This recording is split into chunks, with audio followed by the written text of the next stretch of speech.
প্রিয় শিক্ষার্থীরা, আমরা গত পর্বে আলোচনা করেছিলাম কেন্দ্রীয় প্রবণতা পরিমাপের গড়ের ক্ষেত্রে গাণিতিক গড়, গুণোত্ত গড় এবং বিবর্ত যৌগিক গড় সম্পর্কে। আজকে আমরা এই পর্বে তোমাদের ইউনিট 6 এর বিয়ে আমরা দেখব এই যে অ্যারিথমেটিক মিন আছে, এই অ্যারিথমেটিক মিন পরিমাপ করার ক্ষেত্রে তিনটে পদ্ধতি আছে। তিনটে পদ্ধতি, যে তিনটে পদ্ধতি, একটা হচ্ছে ডাইরেক্ট বা প্রত্যক্ষ পদ্ধতি, একটা হচ্ছে কল্পিত গড় বা অ্যাজিউম মিন, আর একটা হচ্ছে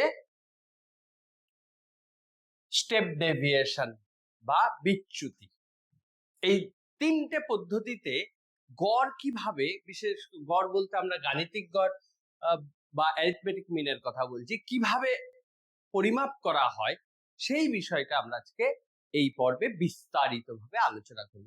আশা করি আগের পর্ব থেকে তোমরা গাণিতিক গড় সম্পর্কে একটা ধারণা পেয়েছো।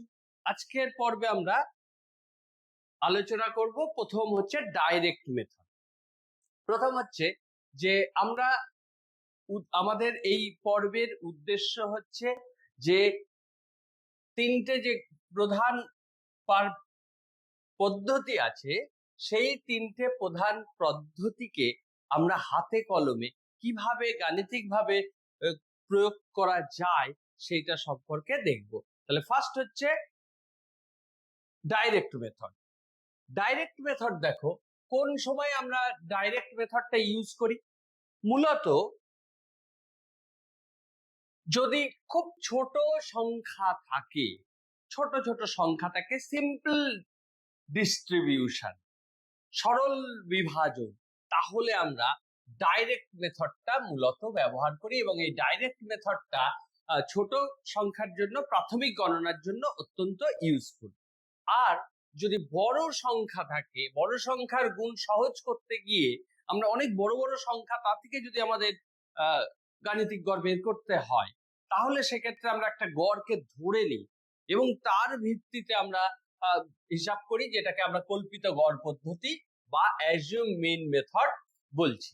আর তৃতীয় পদ্ধতি, যেটা স্টেপ ডেভিয়েশন বা বিচ্যুতি, ক্রম বিচ্যুতি পদ্ধতি, এইটা মূলত সময় বাঁচাতে, সময় সাশ্রয় করতে, অর্থাৎ খুব দ্রুত আমরা সমাধানে পৌঁছাতে এই পদ্ধতিটা ব্যবহার করি। তাহলে কোন পদ্ধতি কখন ইউজ করা হয় আমরা একটা এক্সাম্পল দিয়ে দেখবো। দেখো, আমরা একটা নিউমেরিক্যাল এক্সাম্পল দেখি।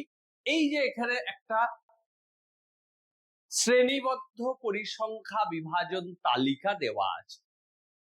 এই শ্রেণীবদ্ধ পরিসংখ্যা বিভাজনে দেখো, ক্লাস ইন্টারভাল বলেছে 0 থেকে 10, 10 থেকে 20, 20 থেকে 30, 30 থেকে 40, 40 থেকে 50। অর্থাৎ কটা শ্রেণী আছে? 1, 2, 3, 4, 5টা শ্রেণী। আমি একটা উদাহরণ দিয়ে দেখাচ্ছি এবং প্রতিটার পরিসংখ্যা দেওয়া আছে। এই যে পরিসংখ্যাগুলো দেওয়া আছে প্রতিটা গ্রুপের বা শ্রেণীর, এই শ্রেণীবদ্ধ পরিসংখ্যা বিভাজনের ক্ষেত্রে আমরা কি করে ডাইরেক্ট মেথডে গাণিতিক গড় বের করতে হবে সেটা দেখব। দ্বিতীয়ত, এইটাতেই আমরা কল্পিত গড় পদ্ধতিতে কিভাবে গাণিতিক গড় বের করা হয় দেখব এবং সর্বশেষ স্টেপ ডেভিয়েশনেও এটা দেখব এবং আমরা দেখে নেব, কম্পেয়ার করব এই তিনটে পদ্ধতিতে আমাদের রেজাল্ট সেম আসছে কিনা, একই হচ্ছে কিনা। তাহলে প্রথমে আমরা শুরু করি ফার্স্ট পদ্ধতি। তোমরাও খাতা পেন নিয়ে রেডি হয়ে যাও। প্রথম দেখো, এই যে ডাইরেক্ট মেথডের ফর্মুলাটা কি? ডাইরেক্ট মেথডের ফর্মুলা হচ্ছে সামেশন, যদি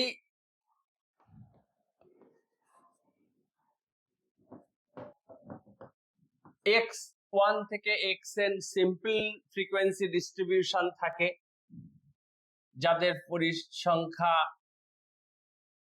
fn, তাহলে ডাইরেক্ট মেথডে গাণিতিক গড় বা am কিভাবে বের করা হয়? Summation f I xi, I varies from 1 to n by summation fi। এই summation fi কে আমরা নর্মালি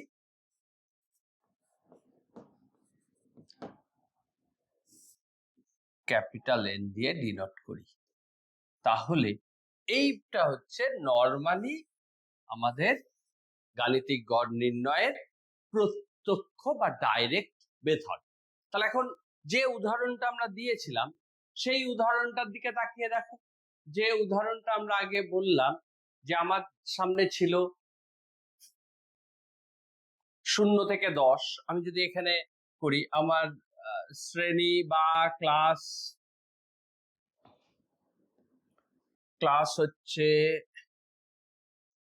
এক্স, বা আমরা এটাকে যদি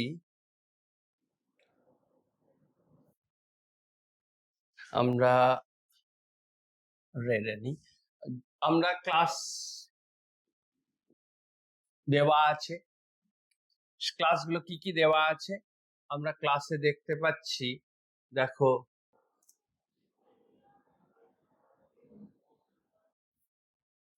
ক্লাসে দেওয়া আছে x 0 to 10, 10 to 20, 20 to 30, 30 to 40, 40 to 50। আমাকে এই ডাইরেক্ট মেথডে আমরা যখন বের করতে চাইছি তখন আমার এই শ্রেণীটা মিড ভ্যালু বা মধ্যমান বের করতে হবে। কিভাবে মধ্যমান বের করব? আমরা প্রতিটা শ্রেণীর প্রথমটাকে বলে নিম্ন শ্রেণীর সীমানা আর এটাকে বলে ঊর্ধ্ব শ্রেণীর সীমানা।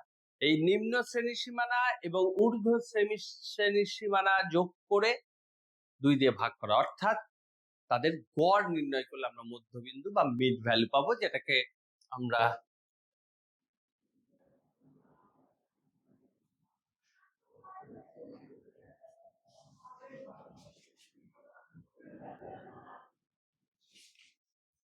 এইটাকে আমরা যদি এই ক্লাস লিমিটটাকে ক্যাপিটাল এক্স 0 to 10, তাহলে এটার মিড ভ্যালু হচ্ছে 5, 10 যোগ 20 30 মানে 15, 20 30 50, 50 মানে 25, 40 আর 30 70, 2 দিয়ে ভাগ করছে মানে 35, 40 50 90, 2 দিয়ে ভাগ করছে মানে 45। তাহলে মিড ভ্যালুটা পেলাম। প্রতিটার ফ্রিকোয়েন্সি বলে দিয়েছে, পরিসংখ্যা বলে দিয়েছে। পরিসংখ্যা কত? 5, 8, 15, 16 and 6। তাহলে এইবার এই মধ্য ভ্যালুটাকে আমরা স্মল এক্স যদি ধরি, তাহলে আমরা এইবার এখান থেকে এই দুটোকে মাল্টিপ্লাই করে এফ এক্স বের করতে পারবো। এই এফ এক্সটা কি হবে? 5 into 5 25, 8 into 15 1 2 0, 25 into 15 5 7 37, 16 R 35, 16 35 and 16 multiply করলে কত হচ্ছে?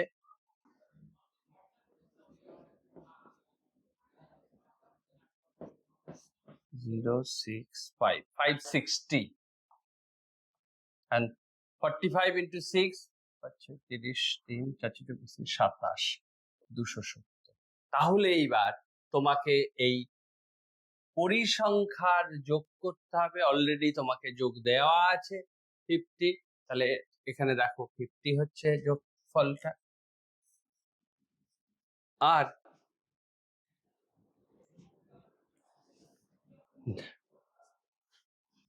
এই যে এফএক্স এর যোগ 5 10 0 1 4 কে 5 7 5 12 7 19 6 25 2 2 4 9 3 12 1 1350। তাহলে আমরা এফএক্স এর যোগফল কত পেলাম?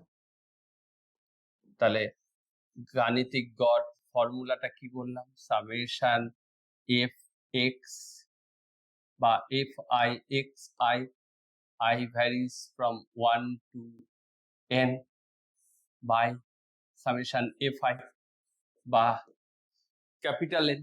তাহলে এখন সামেশন fx কত বেরিয়েছে? 1350। সামেশন fi কত? 50। 0 0 কেটে গেল, 27।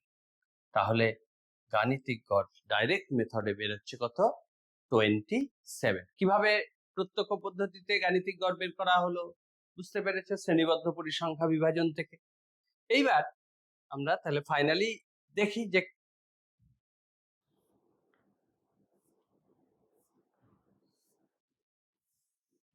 ডাইরেক্ট মেথডে দেখো গাণিতিক গড় কত এলো। মোট 50, মধ্যমান ফ্রিকোয়েন্সি, মধ্যমান বা মিড ভ্যালু বের করা হয়েছে এবং সেখান থেকে এফএক্স বের করা হয়েছে। এফএক্স এর যোগফলটা করা হলো এবং এফ এর যোগফল, তাহলে গড়টা কি? এই এফএক্স বাই সামেশন এফ করে আমরা গড় পেয়ে গেলাম 27। তাহলে যে প্রদত্ত শ্রেণীবদ্ধ পরিসংখ্যা বিভাজন তালিকা, সেখান থেকে আমরা ডাইরেক্ট মেথডে গাণিতিক গড় কিভাবে বের করতে হয় এটা শিখলাম।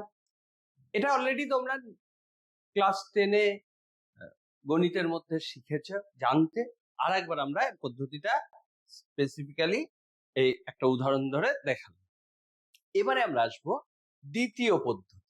দ্বিতীয় পদ্ধতি কি? দ্বিতীয় পদ্ধতি হচ্ছে কল্পিত গড় পদ্ধতি। কল্পিত গড় কি?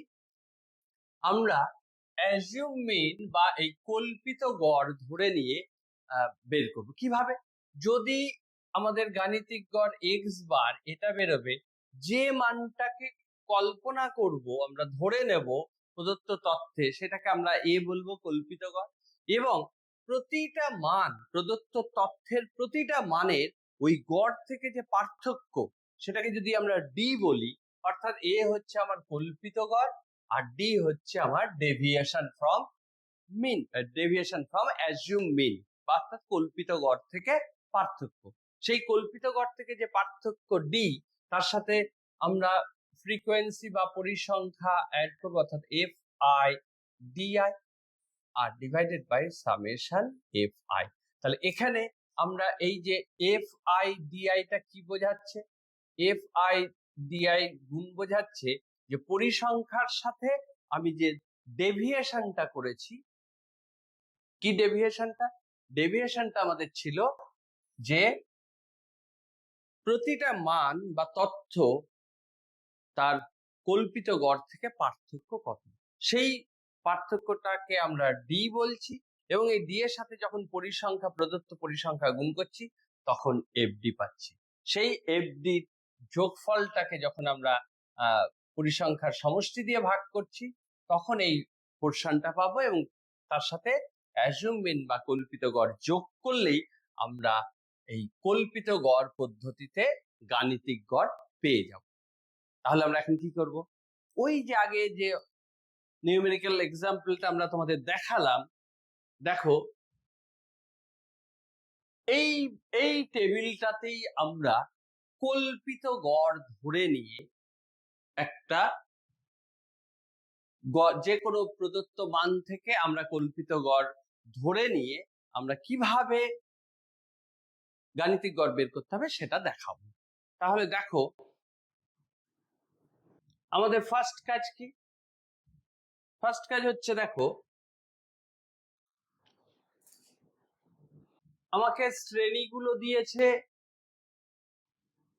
আমাদের প্রথম কাজ বলেছি প্রতিটা শ্রেণীর নিম্ন এবং ঊর্ধ্ব শ্রেণী সীমানার গড় বের করতে হবে, অর্থাৎ যোগ করে 2 দিয়ে ভাগ করব, অর্থাৎ 0 যোগ 10 বাই 2, তাহলে কত হলো 5 মধ্যমান বা মিড ভ্যালু। এইভাবে প্রতিটার, এটার কত 20 10 30, তার মধ্যমান মানে 15, 20 থেকে 30 তার মানে 30 যোগ 20 50 বাই 2 মানে 25, 30 থেকে 40 70, তাকে 2 দিয়ে ভাগ করো মানে 35, 50 40 90, 2 দিয়ে ভাগ করো 45। আমরা মিড ভ্যালুটা এর আগেই পদ্ধতিতে দেখে নিয়েছি। এইবার এই মানগুলোর মধ্যে কোনো একটাকে কল্পিত গড় ধরতে হবে। এখানেই তোমার প্রশ্ন যে কোন মানটাকে কল্পিত গড় ধরবো। খুব হার্ড এন্ড ফাস্ট রুল নেই, তবে যদি অযুগ্ম সংখ্যা হয় তাহলে বিজোড় সংখ্যার ক্ষেত্রে ধরো এখানে 1 2 3 4 5টা মান আছে, তাহলে তৃতীয় মান 1 2 3 5-এর ঠিক মধ্য ভ্যালু কোনটা দেখো, এই 25টার উপরেও দুটো আছে নিচেও দুটো আছে। বিজোড় হলে এই ভ্যালুটাকে নরমালি কল্পিত গড় ধরা হবে, ওই জন্য আমরা 25 এর পাশে ব্র্যাকেটে এ দিচ্ছি। তার মানে আমরা ধরে নিচ্ছি আমাদের অঙ্কে এক্ষেত্রে কল্পিত গড় এ হচ্ছে 25। বোঝা গেল? এবার বলবে যদি 5টার জায়গায় 6টা থাকতো, 7 বা 8টা থাকতো বা 10টা থাকতো, এরকম যদি 12টা থাকতো, জোড় সংখ্যায় থাকতো, তাহলে জোড় সংখ্যায় থাকলে ধরো যদি এখানে 8টা থাকতো বা এখানে 5টা আছে তো 6টা থাকতো, আরো একটা ভ্যালু যদি এখানে থাকতো, তাহলে এই 6টার মধ্যে অর্ধেক হচ্ছে কি 6-এর অর্ধেক 3 আর 4, 3 নাম্বার ভ্যালু কোনটা 1 2 3 এইটা, অথবা 4 নাম্বার এইটা, তুমি যে কোনো একটাকে নিলেই হবে। কল্পিত গড় ঠিক মাঝখানে, বিজোড় হলে একদম ঠিক মাঝখানের মানটা পাচ্ছ, কোনো প্রবলেম নেই। যদি বিজোড় না হয়ে জোড় সংখ্যক হয় তাহলেও কোনো চিন্তা নেই, তোমার যে দুটো ভ্যালু পাবে মাঝখানে তার যে কোনো একটাকে কল্পিত গড় ধরে নেবে। তাহলে আমরা এখানে বিজোড় আছে ফলে কোনো সমস্যা নেই, আমরা কল্পিত গড় ধরে নিলাম 25। তাহলে এখন আমাকে কি বের করতে হবে? ডিটা বের করতে হবে। ডিটা কিভাবে বের করব? আমরা ডিটা বের করব, ডি মানে হচ্ছে এই প্রতিটা ভ্যালুর কল্পিত গড় থেকে পার্থক্য, অর্থাৎ এক্স মাইনাস এ। এই এ মানে 25, তাহলে এটা এক্স, 5 মাইনাস 25 কত হলো? -20। 15 আমি যদি এখানে লিখি 5 মাইনাস 25, তাহলেই দেখো ভ্যালুটা আসছে। নেক্সট হচ্ছে 15 মাইনাস কল্পিত গড় 25 আসছে 10, -10 অবভিয়াসলি। তারপরে 25 মাইনাস 25 ভ্যালুটা কত আসছে? 0। 35 মাইনাস 25 ভ্যালুটা কত আসছে? 10। লাস্ট 45 মাইনাস 25 ভ্যালুটা কত এসছে? 20। তাহলে আমি এইভাবে প্রতিটার এই কল্পিত গড় থেকে পার্থক্য অর্থাৎ বিচ্যুতি ডিটা বের করে নিতে পারলাম। এবার আমরা কি করব? পরিসংখ্যা, এই যে পরিসংখ্যা দেওয়া আছে, এই পরিসংখ্যাকে সংশ্লিষ্ট বিচ্যুতির সাথে গুণ করব, অর্থাৎ প্রোডাক্ট বা মাল্টিপ্লিকেশন হবে এফ এর সাথে ডি এর। তাহলে আমরা আরেকটা কলাম পাবো এফ ইন্টু ডি। তাহলে এফ ইন্টু ডি বের করতে গেলে আমাকে কি করতে হবে? এফ আছে 5 আর এখানে -20, তাহলে 5 ইন্টু -20 কত হয়? -100। নেক্সট পরিসংখ্যা আছে কত? 8, আর এখানে কত আছে? -10, তাহলে -80, দেখতে পাচ্ছ -80। নেক্সট আছে পরিসংখ্যা 15, এখানে 0, তাহলে 15-এর সাথে 0 গুণ করলে 0, এখানে এফডি 0। নেক্সট আছে 35, তার সাথে 10 গুণ করলে 35 নয় 16 পরিসংখ্যা, তাহলে 16-এর সাথে 10 গুণ করলে কত হবে? 16 গুণ 10 মানে 160, দেখো ভ্যালু 160। আর লাস্ট পরিসংখ্যা হচ্ছে 6 আর ডেভিয়েশন হচ্ছে 20, তাহলে 6 গুণ 20 মানে 120। তাহলে এইবার আমার এফ এর যোগফল, যেটা অলরেডি আমাকে দিয়ে দেওয়া আছে 50, আর এফডির যোগফলটা বের করতে হবে। এফডির যোগফলটা দেখো,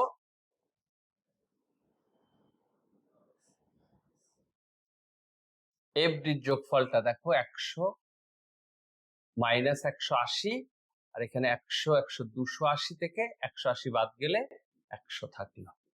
তাহলে এফডি হলো 100, সামেশন এফ অর্থাৎ ক্যাপিটাল এন হলো 50। তাহলে আমাদের ফর্মুলা অনুযায়ী কি, আমরা যদি ফর্মুলাটা লিখি যে এক্স বার সমান A plus summation F D by capital N বা সামেশন এফ, এই যে মেথড, এখানে আমরা এ মানে কত ধরেছি 25 প্লাস সামেশন এফ ডি কত এসছে 100 ডিভাইডেড বাই এন কত, এন মানে পরিসংখ্যার সমষ্টি 50, তাহলে 50 দিয়ে যদি 100 কে ভাগ করি তাহলে এখানে কত আসছে 2 আসছে। তাহলে কত হলো 25 প্লাস 2 মানে 27। তাহলে দেখো তো আমরা আগের পদ্ধতিতে পেয়েছিলাম 27, এখানেও পেলাম আমরা 27।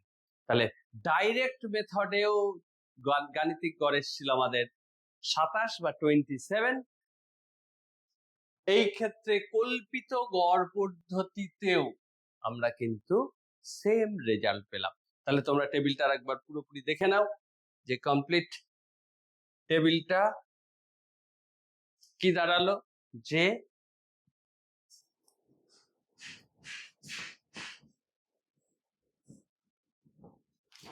গাণিতিক গড় আসছে 27 যদি আমরা অ্যাজিউম মিন পদ্ধতি বা কল্পিত গড় পদ্ধতি ব্যবহার করি। এবারে আমরা আসব তৃতীয় পদ্ধতি। তৃতীয় পদ্ধতি কি? তৃতীয় পদ্ধতি হচ্ছে স্টেপ ডেভিয়েশন বা বিচ্যুতি পদ্ধতি। তাহলে দ্বিতীয় পদ্ধতি এইরকম, যদি শ্রেণীবদ্ধ পরিসংখ্যা বিভাজন না দিয়ে সরল পরিসংখ্যা বিভাজন দেওয়া থাকে তাহলে সিম্পলি ভাবো যে এই অংশটা নেই। যদি আমরা এই অংশটার কথা ভুলে যাই, শুধু ভাবি যে এইটা হচ্ছে আমাদের এক্স আর তার পরিসংখ্যা এটা, এরকম দিলেও কিন্তু পদ্ধতিটা সেম, কারণ আমরা শ্রেণী দিলে সেখান থেকেই আমরা কি বের করেছি, মধ্যমান বের করে বিচ্যুতি বের করে তার সমষ্টি বের করেছি কিভাবে, পরিসংখ্যা দিয়ে গুণ করে। এবার আমরা আসব তৃতীয় পদ্ধতিতে। তৃতীয় পদ্ধতি হচ্ছে স্টেপ ডেভিয়েশন। স্টেপ ডেভিয়েশনে কি বলছে, স্টেপ ডেভিয়েশনে আমরা ঠিক কল্পিত গড়ের মতোই একটা গড় ধরে নেব এবং প্রতিটা মানের পার্থক্য সামেশন এফ ইউ অর্থাৎ F I U I by summation F I এর সাথে এই এইচ হচ্ছে আমার শ্রেণীর দৈর্ঘ্য। যদি আমরা প্রদত্ত তথ্যে প্রতিটা শ্রেণীর দৈর্ঘ্য বা প্রসার ইকুয়াল হয় তখন কল্পিত গড় পদ্ধতিটা আরেকটু এক্সটেন্ডেড ভাবে আমরা এই স্টেপ ডেভিয়েশন মেথডটাকে অ্যাপ্লাই করতে পারি। এবং এই স্টেপ ডেভিয়েশন মেথডে তাহলে কি করা হবে, আমরা এই ইউটা বের করব কিভাবে, এই যে ইউটার কথা বলছি আমরা, এই ইউটা বের করব। তোমরা আগে মনে করে দেখো যখন দ্বিতীয় পদ্ধতিতে আমরা ডিটা কিভাবে বের করেছিলাম, প্রতিটা ভ্যালুর কল্পিত গড় থেকে পার্থক্য। এইবার ইউটা বের করছি আমরা, ইউআইটা বের করছি, এই ডি কে যখন আমরা এইচ দিয়ে ভাগ করব, অর্থাৎ ডি কে এইচ দিয়ে ভাগ করে আমরা ইউ পাবো।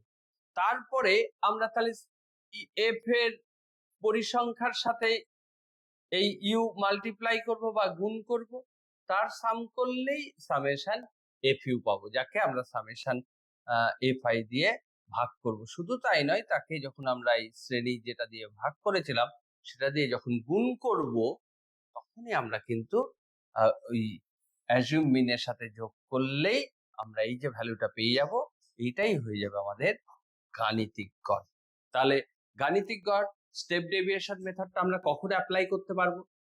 যদি আমাদের যে তথ্য দেয়া থাকবে সেই তথ্যে শ্রেণীবদ্ধ পরিসংখ্যা বিভাজন অথবা সরল পরিসংখ্যা বিভাজনের প্রতিটা মান নির্দিষ্ট দূরত্বে থাকে, আর শ্রেণীবদ্ধ পরিসংখ্যা বিভাজন যদি হয় এবং তাতে যদি দেখা যায় প্রতিটা শ্রেণীর প্রসার অর্থাৎ শ্রেণী দৈর্ঘ্য ক্লাস লেন্থ ইকুয়াল হয়, তাহলে যে ক্লাস লেন্থটা আমরা পাচ্ছি প্রতিটা শ্রেণী দৈর্ঘ্য সেইটাকে আমরা এইচ ধরে নেব, এবং তখন দ্বিতীয় যে মেথডটা বলেছি আমরা সেই দ্বিতীয় কল্পিত গড় পদ্ধতিতে ডি কে আমরা এই ওই শ্রেণী দৈর্ঘ্য এইচ দিয়ে ভাগ করে আমরা ইউটা বের করব, এবং ইউটা বের করে তাকে আবার ঠিক আগের মেথডের মতোই পরিসংখ্যা দিয়ে গুণ করলে অটোমেটিক্যালি এফ ইউটা পেয়ে যাব।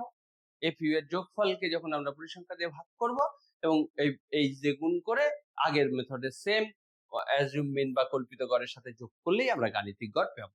তাহলে আমরা যে উদাহরণটা দেখেছিলাম, যে উদাহরণটা দিয়ে আমরা ডিরেক্ট মেথডে এবং কল্পিত গড় বা অ্যাজিউম মিন মেথডেও আমরা গাণিতিক গড় বের করেছি, সেই ভ্যালুটা দিয়েই আমরা এইখানে কিন্তু এখন বের করতে পারি। কিরকম দেখা যায়? ফার্স্ট অফ অল দেখো, শ্রেণী পরিসংখ্যা মধ্যমান অলরেডি এই পর্যন্ত তোমাদের কাছে আগের মেথড থেকে ক্লিয়ার, ফলে আমি আর এই তিনটেকে আর আলাদা করে বলছি না। এবার ডি বের করতে হবে। ডি কিভাবে বের করতে হবে? ডি বের করতে হবে আমরা কি করব, যে কোনো একটা মান, এখানে যেমন 1 2 3 4 5টা মান আছে, তাহলে 5টা মান হলে এই 5টা মানের মধ্যে মাঝখানের ভ্যালুটা কোনটা? এইটাকে এর আগের পদ্ধতিতে আমরা কল্পিত গড় ধরেছিলাম, এখানে আমরা বলেছি কল্পিত গড় না ধরে এটাকে আমরা কি করব, ইউ ধরবো। ইউ তার মানে আমরা এখানে বলতে পারি যে ইউ হচ্ছে আমাদের কত? 25। এবার ডিটা কিভাবে পাবো? ডেভিয়েশনটা প্রতিটা ভ্যালুকে আমরা এইটা থেকে ডেভিয়েট করব, 25 থেকে বাদ দেবো, তাহলে প্রথম ভ্যালু 5, তাহলে 5 মাইনাস, আমরা যদি এই ভ্যালুটা দেখি 5 মাইনাস 25, সরি 5 মাইনাস 25, দেখো মাইনাস 20, 15 মাইনাস 25, দেখো মাইনাস 10, 25 মাইনাস 25, দেখো 0 এলো, 35 মাইনাস 25, 10 এলো, 45 মাইনাস 25, তাহলে 20। তাহলে এইভাবে আমরা ডি এর ভ্যালুটা বের করলাম। এবার আমরা কি বলেছি, একে ক্লাস লেন্থ প্রতিটা দেখো 20 থেকে 30, 10 থেকে 20 বা 0 থেকে 10, 30 থেকে 40 বা 40 থেকে 50, প্রতিটা শ্রেণী সমান দৈর্ঘ্য। শ্রেণী দৈর্ঘ্য কত? শ্রেণী দৈর্ঘ্য কিভাবে বের করি আমরা? এর আগের একটা পর্বে আমরা দেখেছি শ্রেণী দৈর্ঘ্য বের করা যায় ঊর্ধ্ব শ্রেণী সীমানা বিয়োগ নিম্ন শ্রেণী সীমানা, অর্থাৎ আমরা যদি upper class limit minus lower class limit এইটা বের করলে, তাহলে আমার এখানে যে কোনো শ্রেণী, এই শ্রেণীটা আপার 10 মাইনাস লোয়ার 0, তাহলে কত আসবে? 10।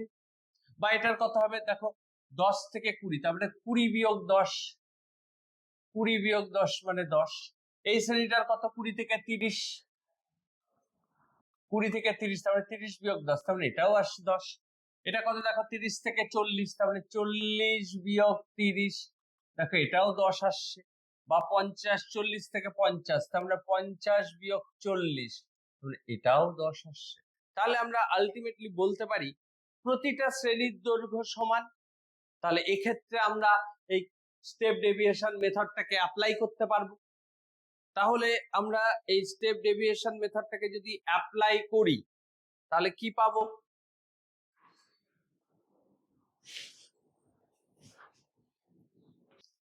আমরা অলরেডি ডি পেয়েছি, আমরা এই এইচ দিয়ে ভাগ করব শ্রেণী দৈর্ঘ্য কত বললাম, শ্রেণী দৈর্ঘ্য আমরা অলরেডি পেয়ে গেছি 10। তাহলে 10 দিয়ে ভাগ করলে এটা কত হবে? -20/10। দেখো -2 -10/10। দেখো প্রতিটা আমরা এই এইচ বা 10 দিয়ে ভাগ করছি। 0/10 ভ্যালু কত হচ্ছে? 10/10 ভ্যালু দেখো 1 আসছে। আর লাস্ট হচ্ছে 20/10 তার ভ্যালু আসছে 2। তাহলে এইভাবে আমরা প্রতিটা d/h বের করলাম। তার এইবার d/h যে ভ্যালুটা এসছে আমাদের কি করতে হবে? পরিসংখ্যা দিয়ে গুণ করতে হবে। তাহলে পরিসংখ্যা কত? এই যে পরিসংখ্যা, এই পরিসংখ্যা দিয়ে গুণ করতে হবে। প্রথম পরিসংখ্যা কত?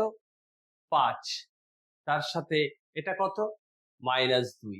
তাহলে 5 বা 5 × -2 কত হবে? -10। নেক্সট 8 × -1 তার মানে -8। নেক্সট 15 × 0 কত হবে? 15 × 0 মানে 0। তারপরে আছে 16 × 1 তার মানে 16। and last 6 × 2 6 × 2 12। তাহলে দেখো এই যে FH পেলাম তার সাম করলে কত এলো? 10 এলো। F এর সাম আমরা জানি 50। তাহলে আমার যখন ফর্মুলাটা অ্যাপ্লাই করব তখন ফর্মুলাটা কি হবে? যে সামেশন x বার মানে a প্লাস সামেশন, এখানে আমরা সামেশন অ্যাকচুয়ালি এইটাকে যদি আমরা d/h এইখানটা একটু f into d/h, actually fh এরকম বললে ভুল লেখা হয়। তাহলে সামেশন f ইউ করে দিই by capital N into h। তাহলে a কত? a ভ্যালু আমরা ধরেছিলাম 25। সামেশন f ইউ কত? 10 বাই 50 h 10। অ্যাকচুয়ালি এটাকে আমরা আরো বেটার হয় যদি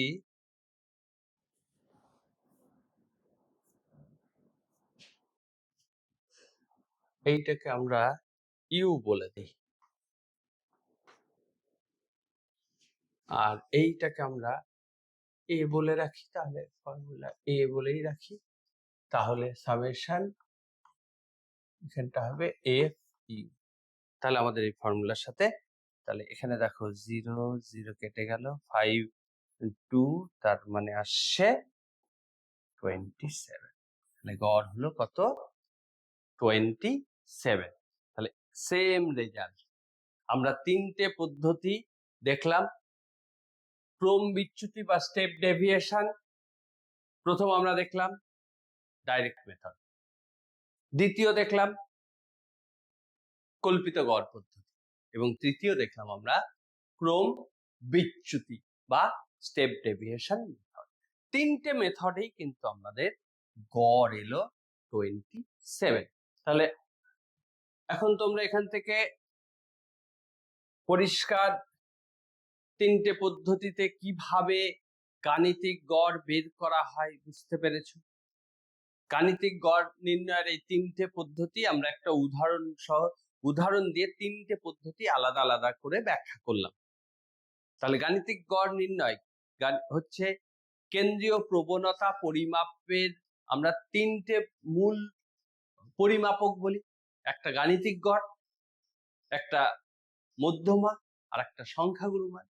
মূলত এই তিনটে প্রধান পরিমাপকের মধ্যে গড় পরিমাপক কেন্দ্রীয় প্রবণতার পরিমাপক এটা বোঝা গেল। নেক্সট আমরা আসবো তাহলে এই তিনটে মেথড থেকে আমরা এবার যদি পরপর দেখি যে কি কি শিখলাম, কি জানলাম আমরা এখান থেকে। ফার্স্ট অফ অল, তিনটে থেকেই আমাদের রেজাল্ট সেম 27, এবং আমরা এখান থেকে জানলাম যে আমাদের ডাইরেক্ট মেথডের উত্তর আর অ্যাজিউম মিন এই মেথডের উত্তর আর স্টেপ ডেভিয়েশনে, তাহলে আমরা যে মেথডটাই অ্যাপ্লাই করি না কেন,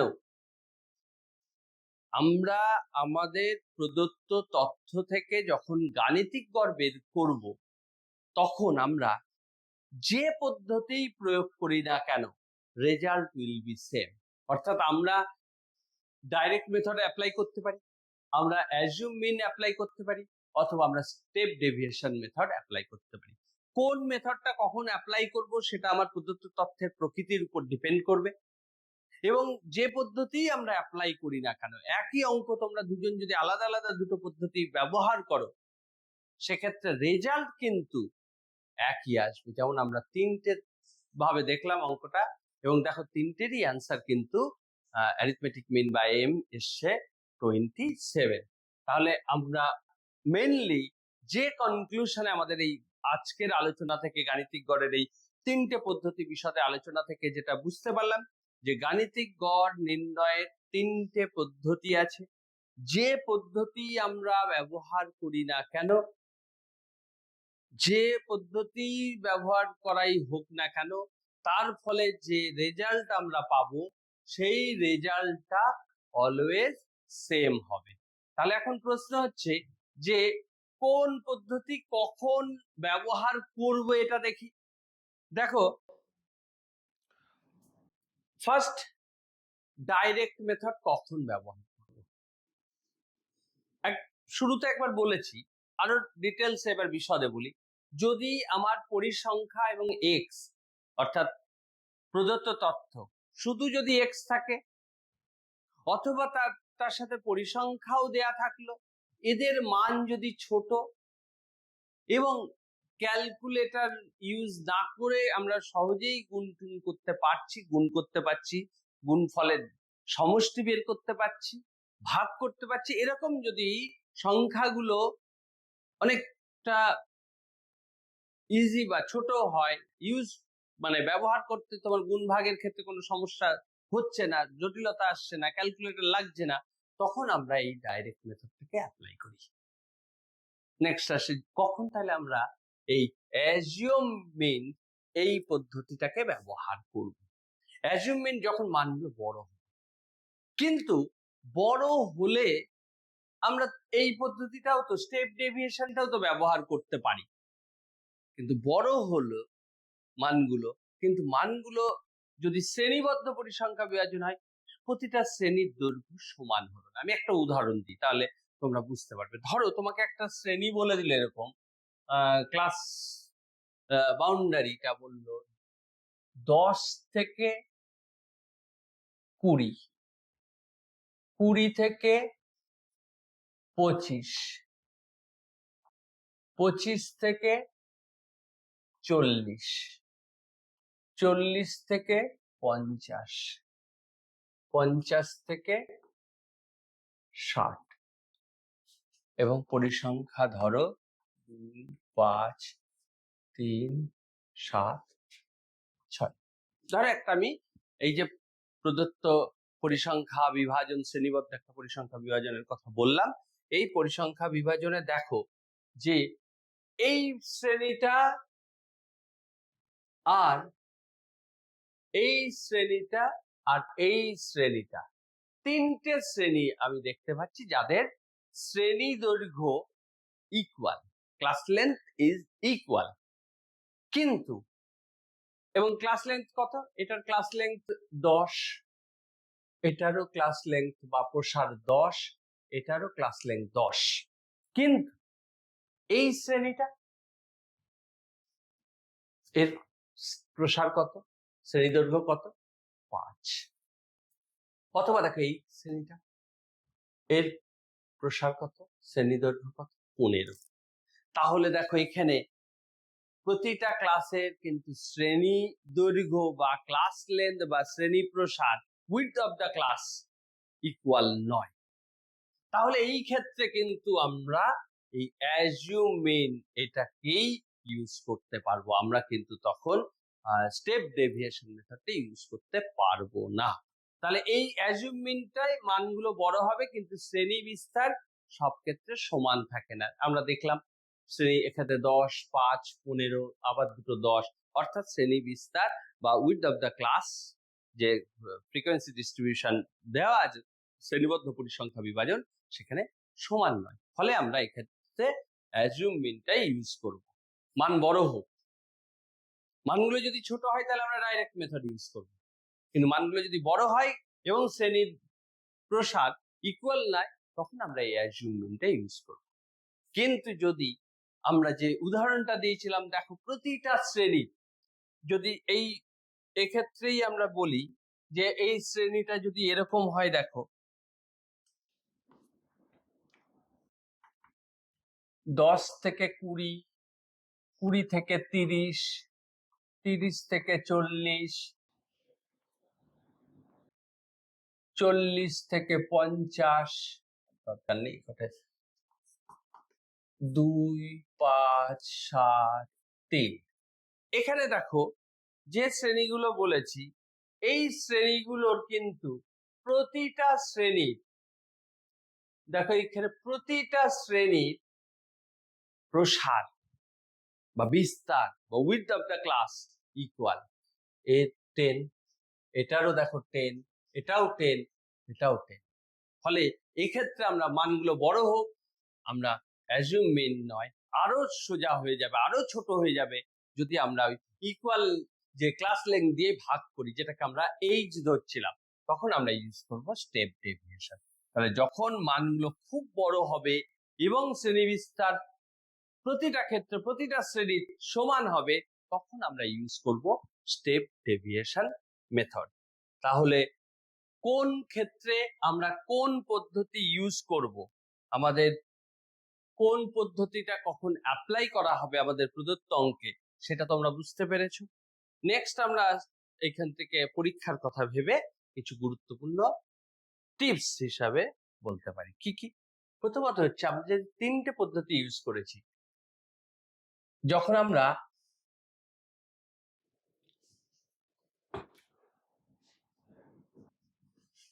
কল্পিত গড়ের কথা বলছি, কল্পিত গড় বা অ্যাজিউমিনের কথা বলছি, তখন ঠিক মাঝের মানটিকে এ ধরলে সাধারণত ঋণাত্মক আর ধনাত্মক এই দু ধরনের মান কাটাকাটি করা হয়, ফলে ক্যালকুলেশনটা অনেক ইজি হয়।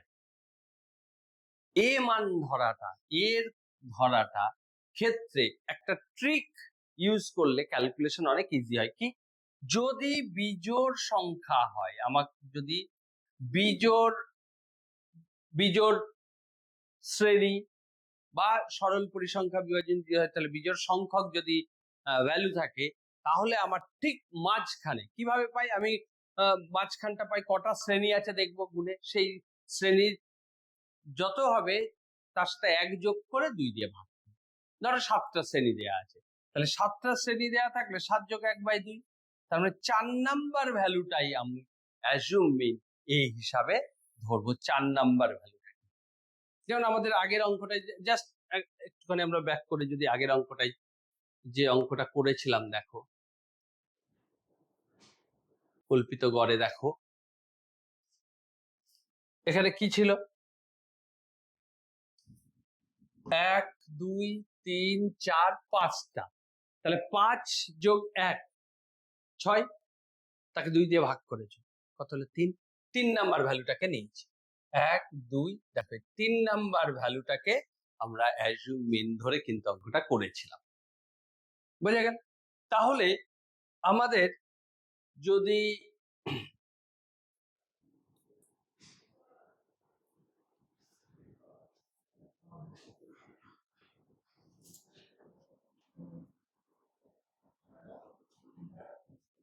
তাহলে আমরা এ ধরার ক্ষেত্রে কি বললাম, যদি বিজোড় হয় তাহলে কটা শ্রেণী আছে বা কটা মান দেয়া আছে সেই সংখ্যাটার সাথে 1 যোগ করে 2 দিয়ে ভাগ করব।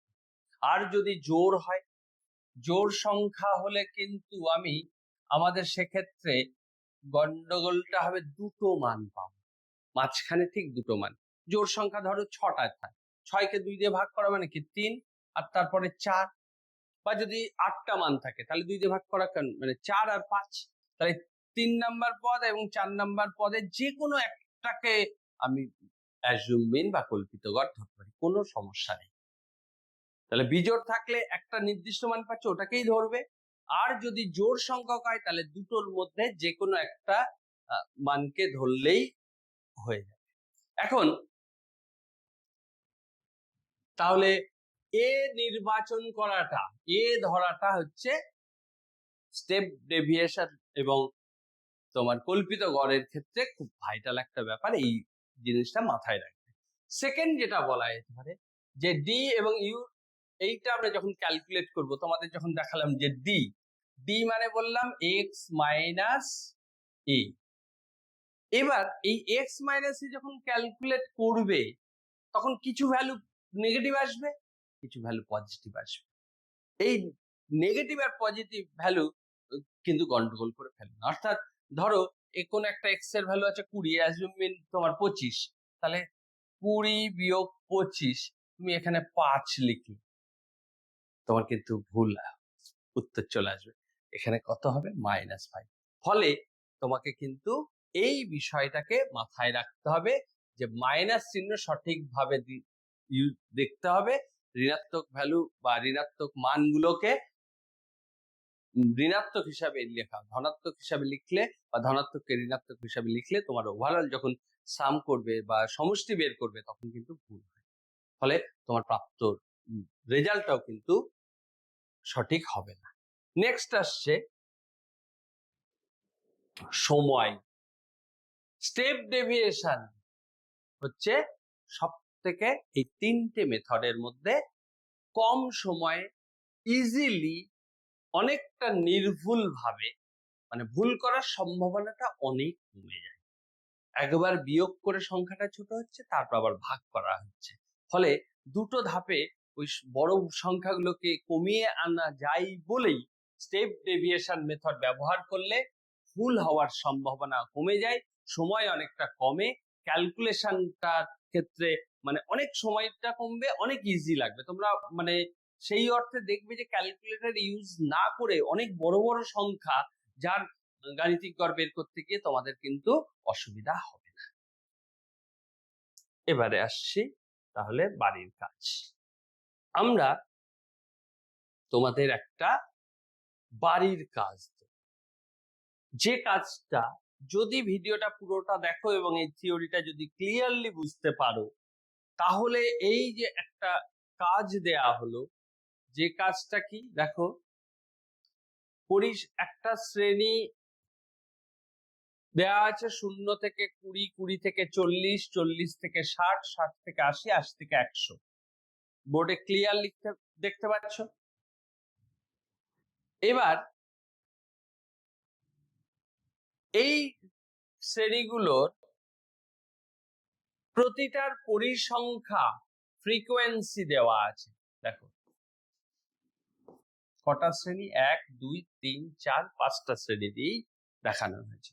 তোমরা এই অঙ্কটা 3টে পদ্ধতি, শুধুমাত্র আমি এখানে উল্লেখ করেছি স্টেপ ডেভিয়েশন মেথড না, তোমরা আজকে যে 3টে মেথড শিখলে এই 3টে মেথডেই মিন বের করবে এবং এই গাণিতিক গড় বের করার পরে দেখবে 3টে রেজাল্ট সেম হচ্ছে কিনা। এবং 3টে মেথড ব্যবহার করলে তোমরা এট এ টাইম একটা অঙ্কে 3টে মেথড ব্যবহার করলে তোমরা নিজেরাই বুঝতে পারবে তুলনামূলকভাবে কোন মেথডটা অনেক সোজা লাগছে, অনেক কম সময় লাগছে, অনেকটা নির্ভুল ভাবে তাড়াতাড়ি করে ফেলা যাচ্ছে। তাহলে আশা করি এই বাড়ির কাজটা তোমরা করতে পারবে এবং আজকের এই ভিডিওটা দেখে গাণিতিক গড় পরিমাপের যে 3টে পদ্ধতি আছে, কেন্দ্রীয় প্রবণতা পরিমাপক হিসাবে গাণিতিক গড় আমরা জানি, সেই গাণিতিক গড়ের 3টে পদ্ধতি কিভাবে ব্যবহার করা হয়, কখন কোনটা ব্যবহার করা হয় এবং ব্যবহারের ক্ষেত্রে কি বিষয় মাথায় রাখতে হবে, এই বিষয়গুলো সম্পর্কে তোমরা বুঝতে পেরেছ। আমরা আগামী পর্বে আলোচনা করব তোমাদের এই ইউনিট 6 এর লাস্ট অংশ বি এবং সি, যেখানে আমরা মধ্যমা, সংখ্যাগুরু মান, চতুর্থক পার্থক্য, শত পার্সেন্টাইল, এই বিষয়গুলো। তাহলে পরবর্তী ভিডিওর আগে পর্যন্ত তোমরা এই কাজটা করে এইখান থেকে সেম উত্তর পাচ্ছ কিনা সেটা কমেন্ট বক্সে লিখলে আমি দেখে নেব। ঠিক আছে? তাহলে সবাই ভালো থেকো আর পড়াশোনা করো, কোনো সমস্যা হলে জানাবে। সবাইকে ধন্যবাদ।